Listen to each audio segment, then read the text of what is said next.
Ézsiás László következik. László vasesztergályos szakmát tanult, de fiatalon elveszítette a látását. 1972-ben került a Budapesti Papok Intézetébe. Megtanulta a breírást, majd a telefon alközpont kezelést, de nem érte be ezzel. Versmondással régóta, versírással 10 éve foglalkozik.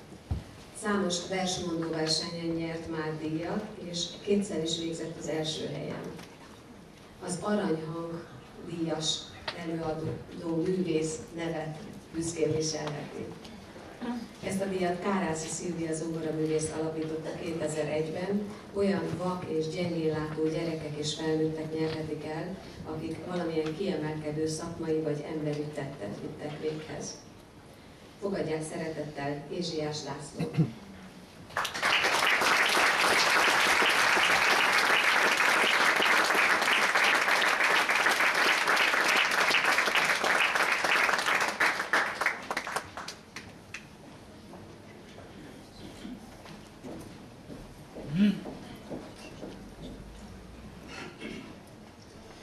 A következő verset a költő nekem és helyettem is írta.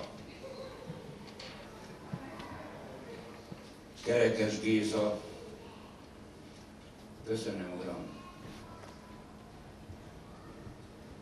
Korbácsos Istenem, ellenem miért így vétettél? Vakká miért tettél? Vagy éppen így szerettél, hogy fájó nagyon?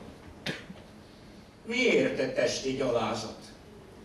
Azért, hogy a lelki alázat ibolya virággá szelidüljön. Ó, jóságos Istenem! Úgy teszel velem jót, hogy csak az emberi szót hallom, a hangod, a sikolyt, és a harangot, mely esket vagy temette zeng zúg mindenek felett. A hangok mögött nincsenek arcok, könnyek, ráncok, vesztett harcok, vagy csak én hallom így, mert nem vagyok irigy. Lehunyt szemmel nézem a ködöt. Az eltelt évek fölött nem lebeg emlék, mely solyog. Idéznek ugyan színes világot, de ahelyett most a szívemmel látok. Körbezárva a világkép, mely nem is biztos, hogy olyan szép. Igaz? Ez önvigaz. De biztos, hogy az. Úgy gondolod, atyám, hogy a lélek ereje a szeretet pótolja a szemet? Tudom, nincs helye vitának, de egy testi hibának örök tudatát, minden pillanatát sebek sokszorozzák, tipró rostorozzák, még a földig hajló alázatot is. Tudom, megóvsz így a hatalomtól, az alkalomtól, a pénztől, a bőktől és a nőktől, de mi marad akkor nekem? A lemondás, mint égi kegyelem. Látod? A porszem lázad,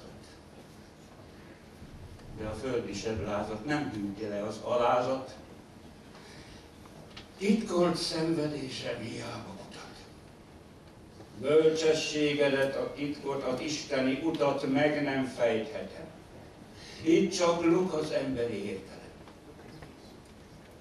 Boldogok a kárvallottak, de mi élő halottak, neki megyünk a falnak.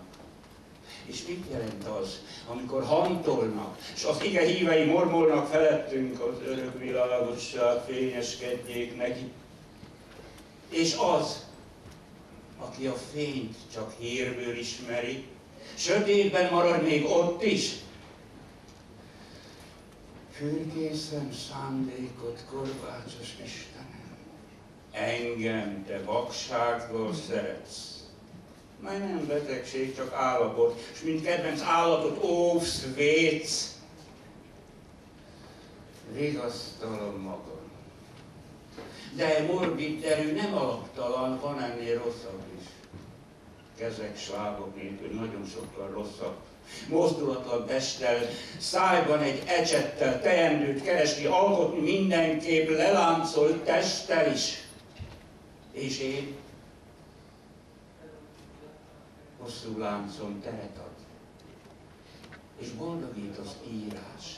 Saját szép mondatom, könnyes jutalom is néha rózsaszín lelkemnek. Ábrándok szárnyalnak, és egy-egy dalnak ereje feltölt. Eltölt a boldogság, hogy a fekete fogság szépséget is tud teremni. Csak menni kell. Menni. És tenni, amit sugall a szív, ha hív egy belső erő. Te jó vagy mégiscsak, korbácsos Istenem. Segítesz nekem, hogy belső békém legyen, és e fekete hegyen, mosolyog kertjében, virágnak érezzem magam. Köszönöm, Uram!